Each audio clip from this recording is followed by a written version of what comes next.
Now let's talk for a couple of minutes about the treatment options and our gaps in knowledge about therapeutic landscape of MDS. We know that generally patients are treated on the basis of their risk for transformation to acute leukemia as determined by the International Prognostic Scoring System, and if they have a lower risk disease, then we offer them treatment with growth factors, and then if they have deletion 5q with lenalidomide, and then hypomethylating agents. And for higher risk MDS, of course, the first question is, does the patient have a donor for a allogeneic stem cell transplant? And if they have a donor, then we proceed immediately with transplant. And if they don't have a donor, then hypomethylating agents and then clinical trials. So that's the strategy that's currently prevalent right now. And the question is, what are the real gaps in our understanding? First of all, I want to point out that whereas the hypomethylating agents have established role in higher risk disease, in lower risk MDS, it is not as well established as in higher risk. And recent report from which was a phase 2 trial, showed that in transfusion-dependent lower risk MDS patients who actually have failed ESAs, their chance of response to hypomethylating agent is 17% in terms of transfusion independence. So what I'm saying is that for lower risk MDS, hypomethylating agents have a lower chance of producing a response. The median duration of response is around 10 months, and no survival benefit has been established for this group of patients. Now, 2/3 of MDS patients at diagnosis are going to have lower risk disease.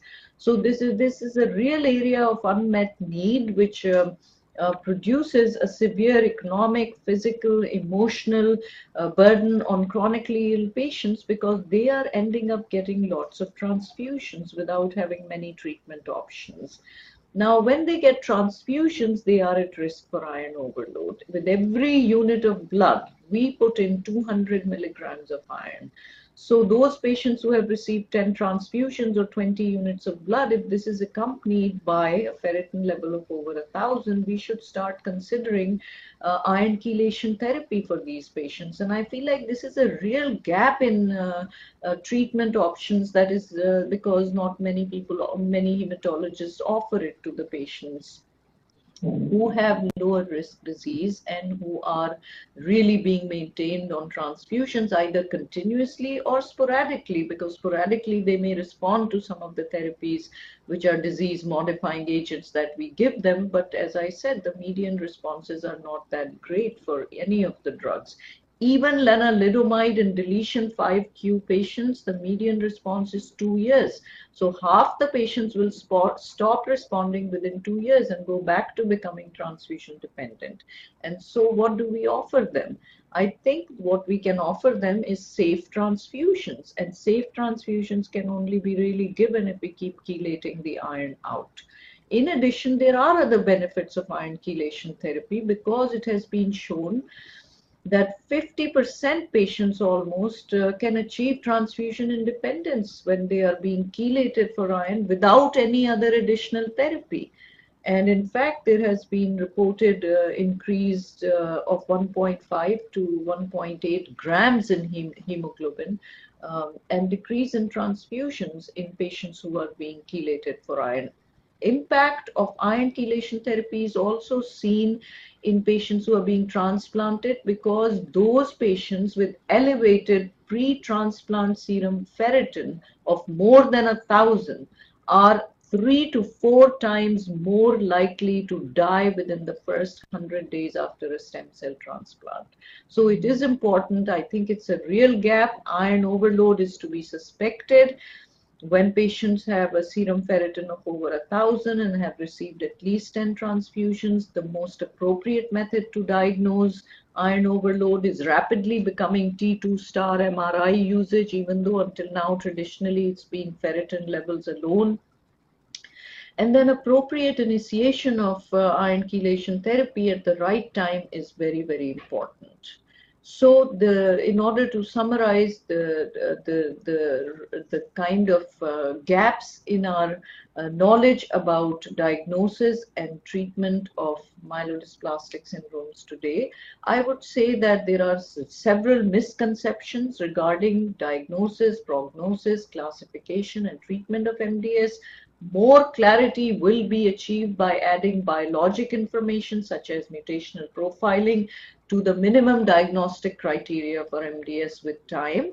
And people have to learn how to use the data they are getting from mutational profiles appropriately.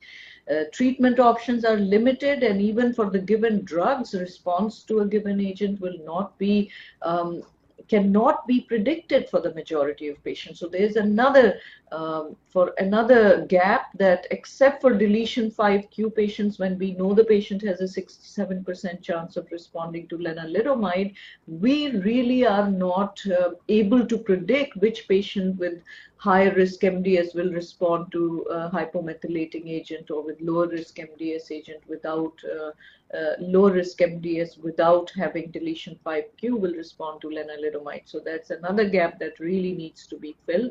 The role of iron chelation therapy for lower risk MDS patients must be emphasized. And finally, we know that there's a sequential activation of clones in these diseases. So no sooner do we control one predominant clone of the bone marrow with a given therapy, patient will respond for a certain period of time, and then the next clone with several new passenger mutations will overtake the marrow, and we have to be prepared to predict, to treat properly, and most importantly, to use the genomics information that is coming out now.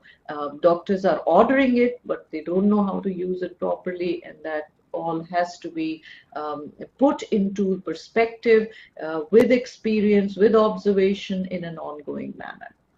Thank you.